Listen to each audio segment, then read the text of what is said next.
It was an ordinary afternoon at Winston's Erie, a charming little restaurant tucked away in the heart of town.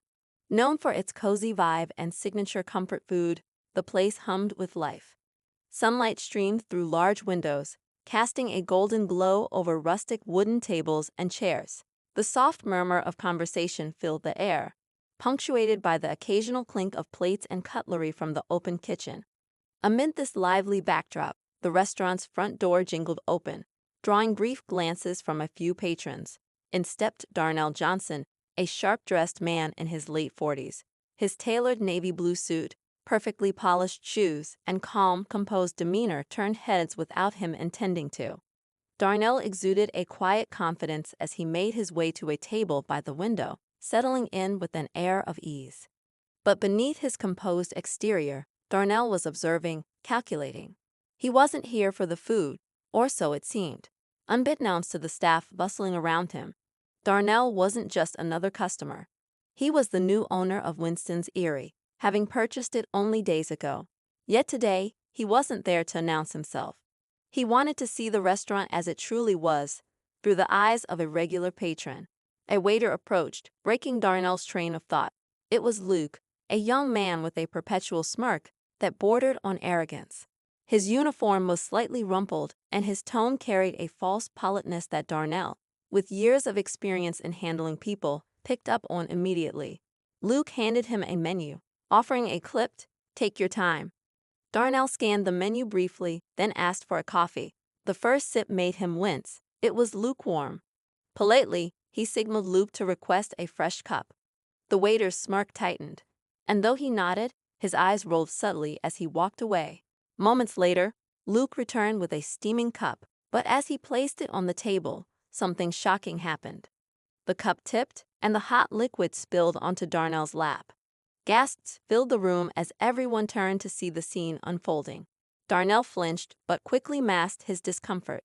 Luke's reaction was even more unsettling. Instead of apologizing, his smirk grew wider. "Oops," Luke said, his voice dripping with mockery. "Maybe next time, stick to drinks that aren't too hot to handle." The words hung in the air, cold and cutting. All eyes were on Darnell. He dabbed at the scalding liquid with napkins, his movements deliberate and controlled. Without saying a word, he stood, placed cash on the table, and walked out, leaving the room in stunned silence. But Darnell's quiet departure wasn't a retreat. It was the calm before the storm. None of the staff knew the truth about who he was, and as the door swung shut behind him, Darnell's mind was already racing with the changes he would soon bring to Winston's Erie. What would happen when the staff discovered the true identity of the man they had underestimated? What steps would Darnell take to transform the culture of the restaurant? And how would he address the blatant disrespect he had just endured?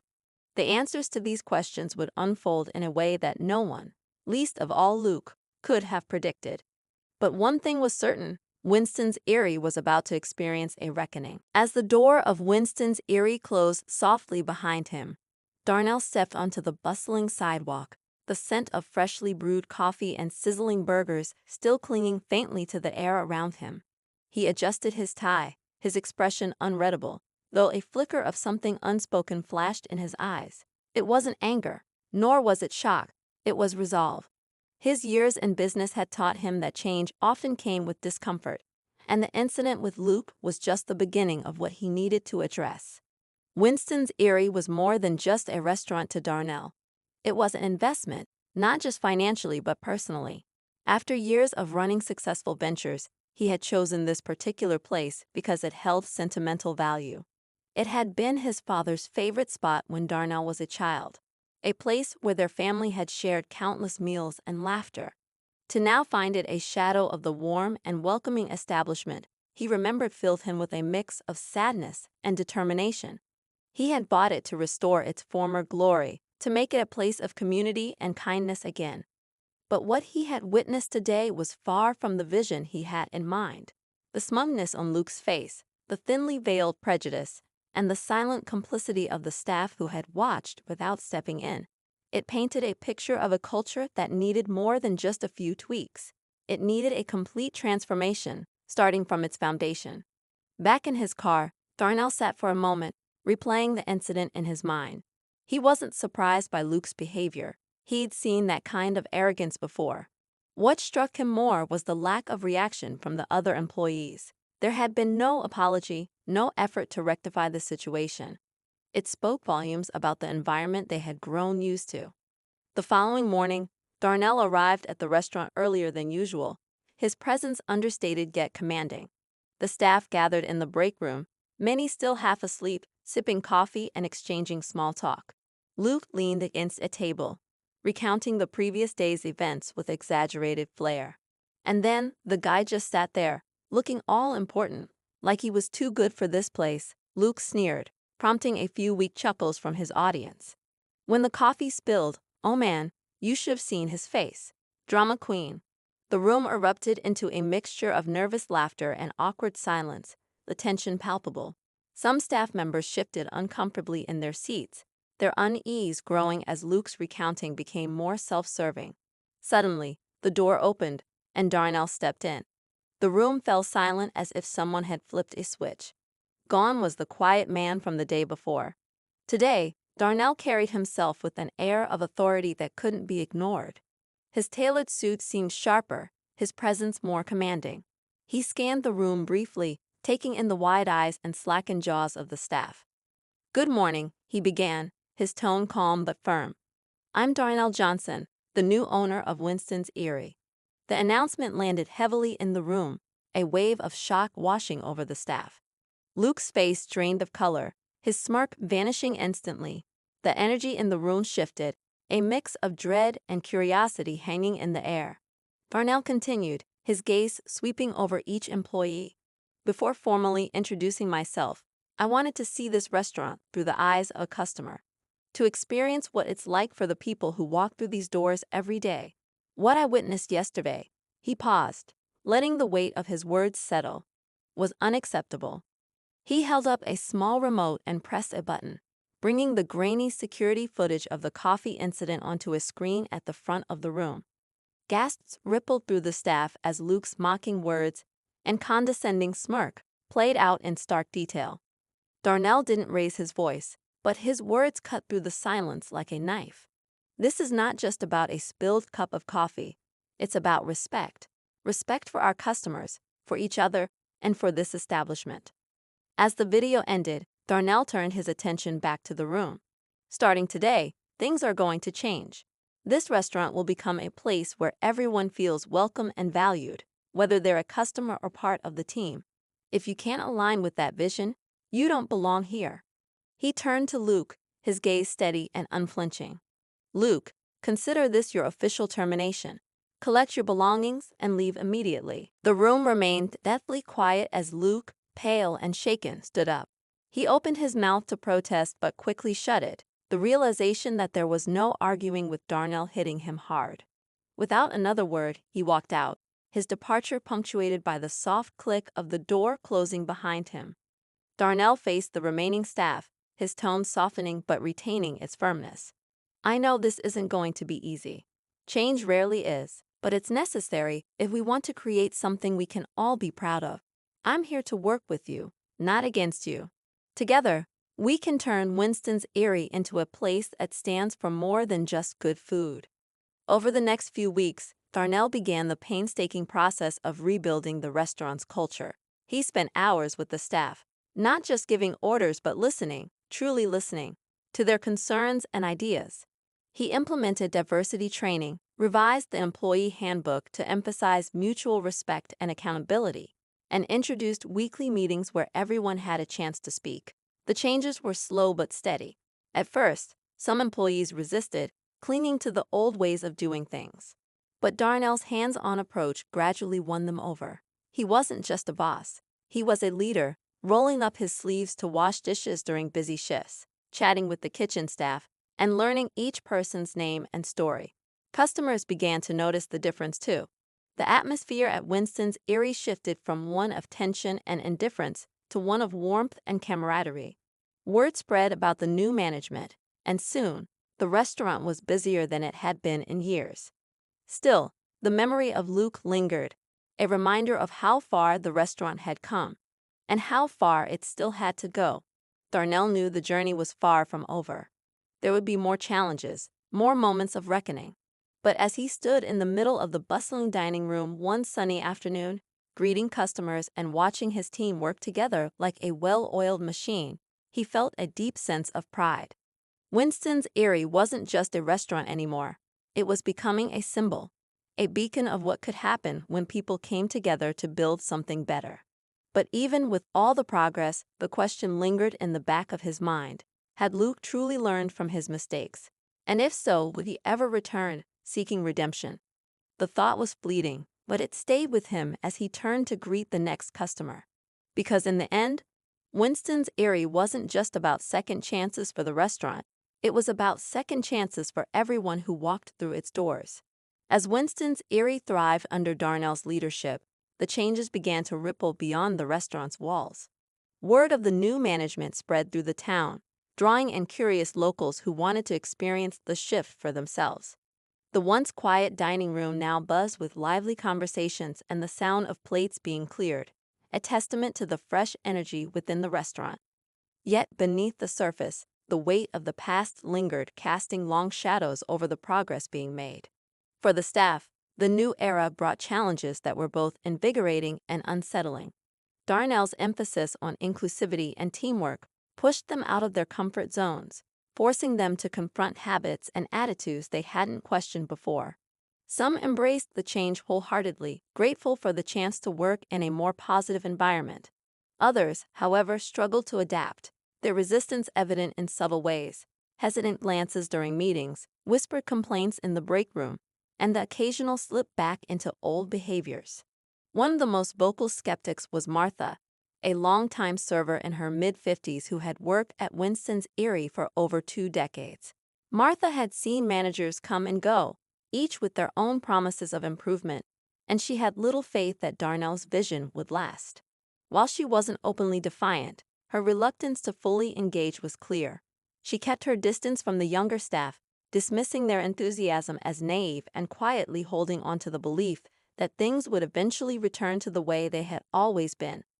Darnell noticed Martha's hesitation but didn't confront her directly. Instead, he made a point of involving her in decisions, asking for her input during meetings and acknowledging her experience. It wasn't an overnight change, but over time, even Martha found herself questioning her doubts. Darnell's genuine commitment to making the restaurant better, not just for customers, but for the staff as well, was difficult to ignore. Meanwhile, the town's buzz about Winston's Eyrie reached unexpected ears. Luke, now working a string of temporary jobs to make ends meet, began hearing stories about the restaurant's transformation. At first, he brushed it off, bitter about the way things had ended. But as the tales of Darnell's leadership and the restaurant's newfound success grew louder, something began to shift within him. One evening, as he sat alone in a small diner across town, Luke couldn't shake the memory of his last moments at Winston's Eyrie. The humiliation of being fired in front of his coworkers still stung. But what lingered even more was the look in Darnell's eyes. Not anger, but disappointment. It was a look that Luke couldn't forget.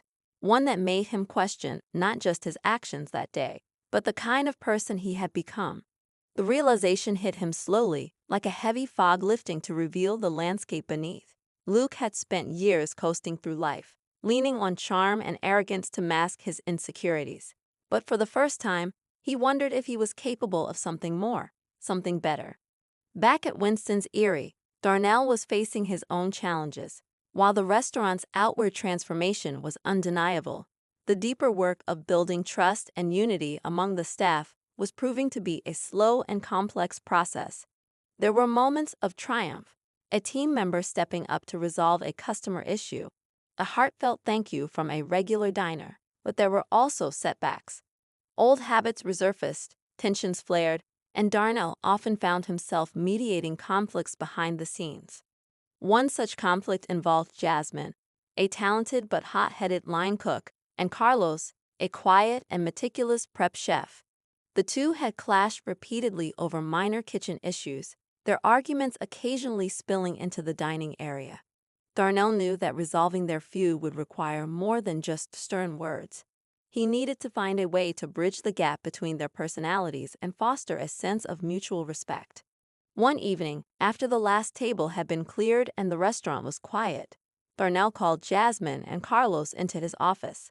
He listened as they aired their grievances, their voices rising and falling with frustration. When they had finished, he spoke calmly, pointing out the strengths they each brought to the team and emphasizing how their skills complemented each other. "It's not about who's right or wrong," Darnell said, his tone steady. "It's about finding a way to work together. Because when this kitchen runs smoothly, it's not just you who benefits, it's everyone." The conversation wasn't an instant fix, but it marked a turning point. Over the following weeks, Jasmine and Carlos began to find common ground, their interactions shifting from tense exchanges to collaborative efforts. Their progress became a small but powerful symbol of the changes taking root at Winston's Erie. As the weeks turned into months, the restaurant continued to evolve, becoming a place where people from all walks of life felt welcome. Families gathered for meals, couples celebrated special occasions, and regulars like Mrs. Ruth, a kind, elderly woman who had been coming to Winston's Erie for years, found comfort in the familiar faces and warm atmosphere. Yet, even as the restaurant flourished, the question of Luke's return lingered in Darnell's mind. He hadn't heard from the former waiter since that fateful day, but he couldn't help but wonder if Luke had learned from his mistakes. Darnell believed in second chances, but he also knew that they had to be earned. One crisp autumn afternoon, as Darnell moved between tables, checking in with diners and offering a warm smile to the staff, the bell above the door jingled. He turned to see a familiar face standing hesitantly in the doorway, Luke. Luke's presence sent a ripple through the dining room, and a few staff members exchanged uncertain glances. But Darnell's expression remained neutral as he approached, his stride confident and deliberate. "Luke," he said, extending a hand. "What brings you here?"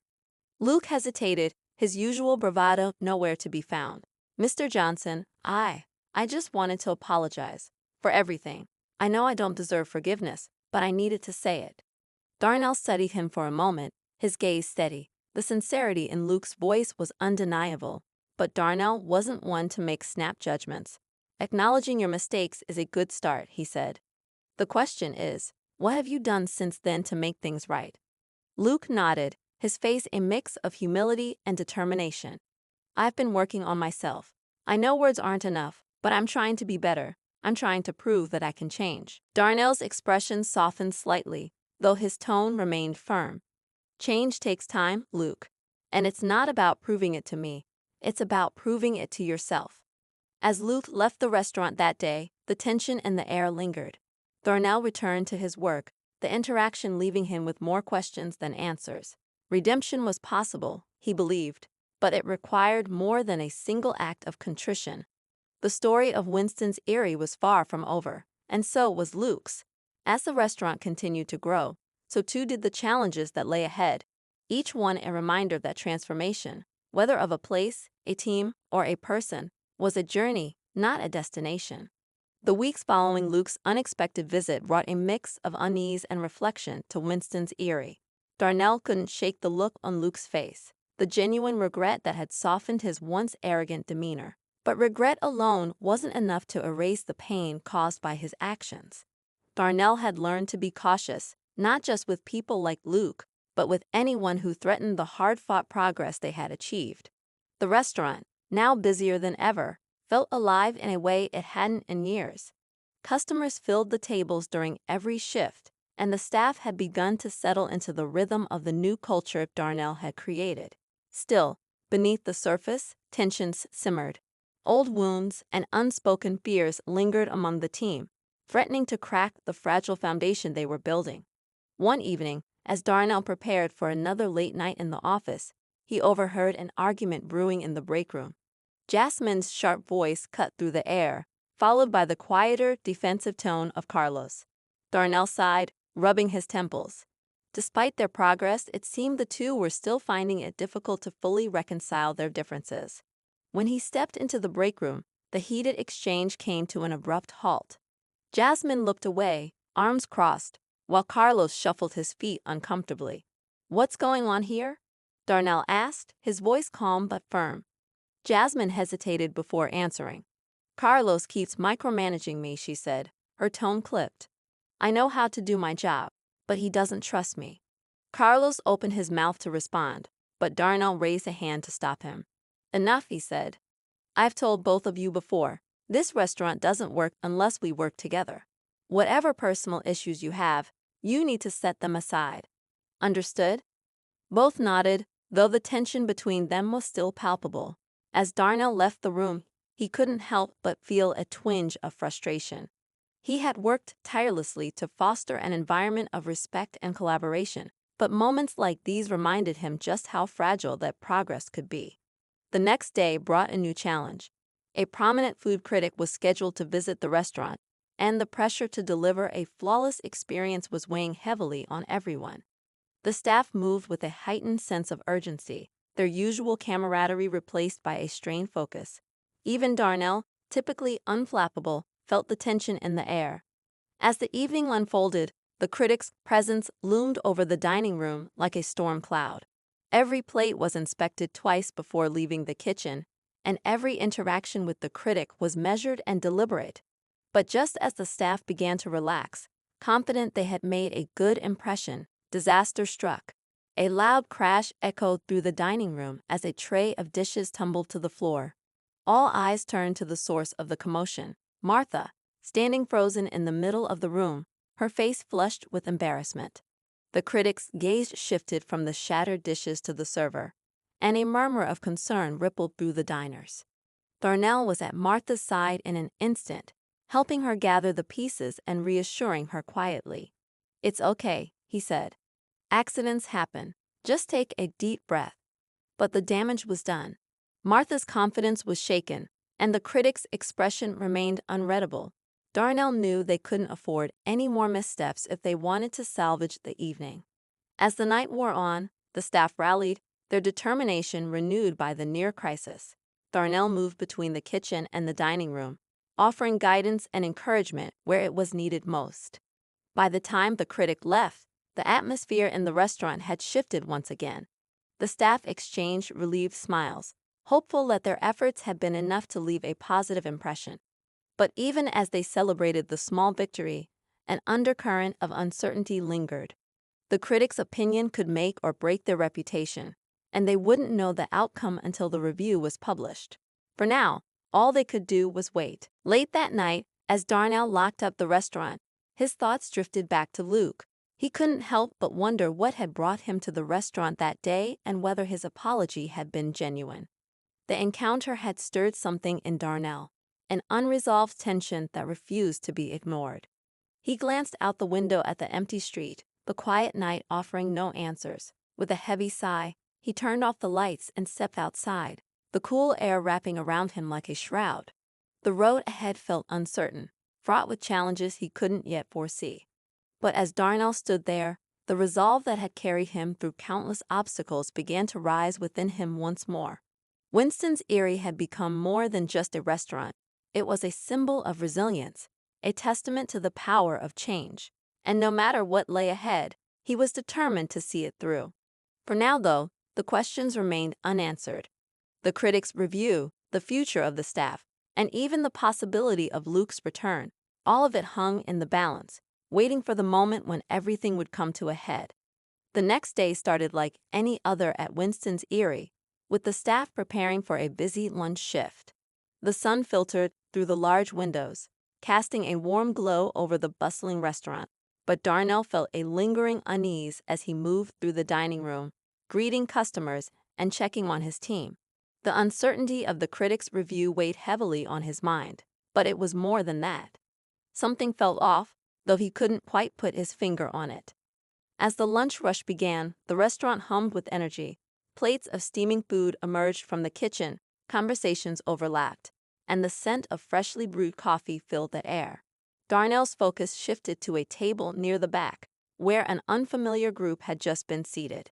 They didn't fit the typical customer profile. Dressed in sharp suits, their expressions serious, almost guarded. Darnell made a mental note to keep an eye on them. Something about their presence felt calculated. As he approached to greet them, the tallest man in the group stood, extending a hand with a confident smile. "Mr. Johnson," he said, his voice smooth but carrying an undertone of authority. "I'm Roger Graves. My associates and I represent a development firm that's been watching Winston's Erie closely." Darnell raised an eyebrow, caught off guard by the directness. "Nice to meet you," he replied cautiously, shaking the man's hand. "What brings you to the restaurant today?" Roger's smile widened, though it didn't reach his eyes. "We've been impressed with the changes you've made here," he said, gesturing around the room.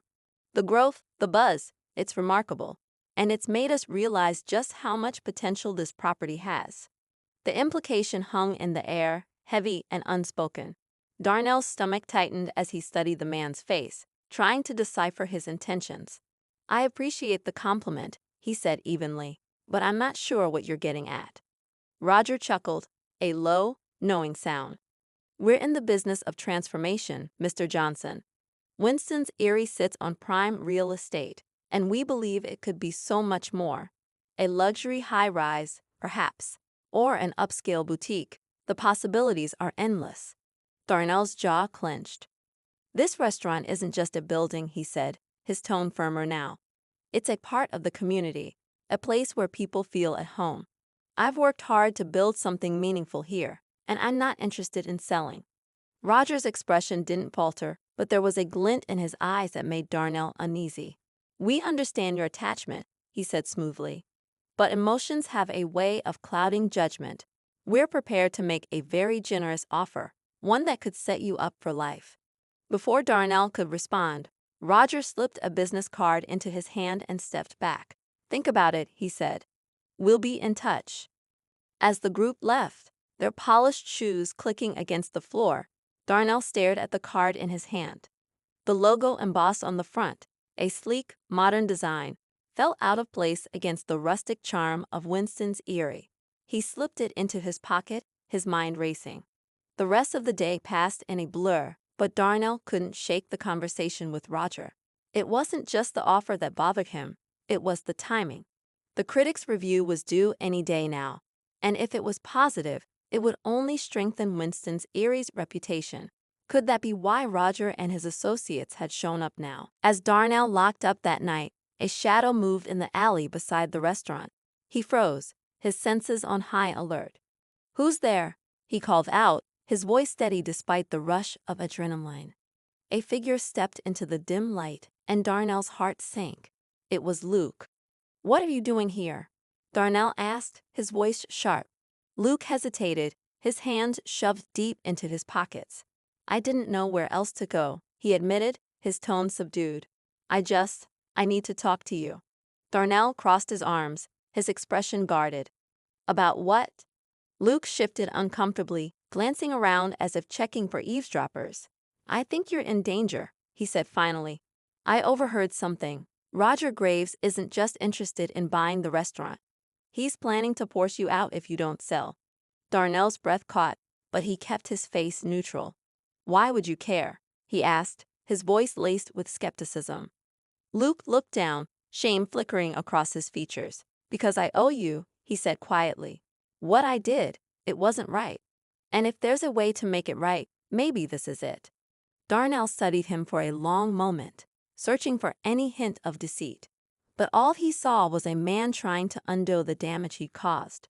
"Come inside," Darnell said finally, unlocking the door. "If what you're saying is true, I need to hear everything." As the two men stepped into the quiet restaurant, the tension in the air felt almost suffocating. Darnell knew this was only the beginning. The stakes had just been raised, and the battle for Winston's Erie was far from over. Darnell sat at one of the corner tables of Winston's Erie, his mind a whirlwind of thoughts. Across from him, Luke shifted nervously in his seat, his once arrogant demeanor now completely replaced by uncertainty. The restaurant was closed for the night, its warm lights casting a soft glow over the rustic interior. The quiet hum of the refrigerators in the kitchen was the only sound, amplifying the tension between the two men. "You need to tell me everything," Darnell said, his voice low but commanding. "What exactly did you hear, and why should I believe you?" Luke exhaled shakily, running a hand through his hair. "After you fired me, I was desperate," he began. I started looking for any job I could find, but nothing stuck. That's when I ran into Roger. He offered me cash to keep an eye on things here, said he had plans for the property. I didn't think much of it at first, just figured it was some big developer looking to expand. Darnell's jaw tightened, but he stayed silent, letting Luke continue. Then I started hearing things, Luke said, his eyes darting nervously toward the windows as if expecting someone to be watching. Roger doesn't play fair. He's used shady tactics to pressure other owners into selling. Fake health inspections, anonymous complaints to the city, stuff like that. And now, he's targeting you. I overheard him telling one of his guys that if the review didn't go his way, he'd make sure this place didn't stay open long enough to matter. The words hung in the air, heavy and damning. Darnell leaned back in his chair, processing what Luke had just revealed. It all made sense now, the sudden visit, the veiled threats, the timing. Roger Graves wasn't just a businessman. He was a predator. So why are you telling me this now? Darnell asked, his tone sharp. You could have walked away and let him do his worst. Luke looked down, guilt etched into his face. Because I've seen what this place means to people, he said quietly. And because you gave me a chance to do better, even when I didn't deserve it. I can't undo what I've done, but maybe I can help stop this. Darnell studied him for a moment, then nodded. All right, he said. But if we're going to take Roger down, we need proof. The next few days were a blur of activity. Darnell worked tirelessly, gathering security footage, receipts, and any documentation that could prove Roger's involvement in underhanded tactics. Meanwhile, Luke used his connections to dig deeper into the developer's past dealings, uncovering a pattern of similar incidents at other properties. Finally, the day of reckoning arrived. Roger Graves strolled into Winston's Eyrie with his usual air of confidence, his associates trailing behind him like shadows. The restaurant was bustling, every table filled with customers. Darnell greeted Roger with a polite but icy smile, leading him to a table near the back. Mr. Graves, Darnell said, placing a folder on the table in front of him. Before we discuss anything else, I think you should take a look at this. Roger's smile faltered as he opened the folder, his eyes scanning the contents. Inside were detailed records of his past schemes, along with the evidence Luke had uncovered. The final page was a copy of a formal complaint that Darnell had prepared, ready to be submitted to the authorities. This is blackmail, Roger hissed, his voice low but venomous. No, Darnell replied calmly. This is accountability. You've gotten away with too much for too long, but not here, not with me. Roger glared at him, his composure slipping for the first time. But before he could respond, a commotion near the entrance drew everyone's attention. A group of reporters and local officials had arrived, cameras flashing as they entered the restaurant. Darnell turned back to Roger, his expression resolute. I invited them, he said simply. Figured they'd want to see what real community leadership looks like. Roger's face turned pale as the realization set in. He was cornered, his every move now under public scrutiny. Without a word, he stood and stormed out, his associates scrambling to follow. As the reporters began asking questions, Darnell addressed them with the same calm authority that had carried him through every challenge. He spoke about the importance of integrity, of standing up for what's right, and of creating a space where everyone felt valued. The crowd listened intently, their support palpable. But just as the tension began to ease, Darnell spotted a familiar figure lingering near the door. It was Luke, watching from a distance. Their eyes met, and Darnell gave him a small nod of acknowledgement. Luke hesitated, then turned and walked away, disappearing into the night. In the weeks that followed, Winston's Eyrie became a symbol of resilience and unity. The critics' review was glowing, and the restaurant thrived under Darnell's leadership. But even as he celebrated the victory, Darnell couldn't shake the feeling that the fight wasn't over. Roger Graves might be down, but men like him rarely stayed out of the game for long. For now, though, Winston's Eyrie stood as a testament to the power of perseverance and to the idea that even in the face of adversity, change was always possible.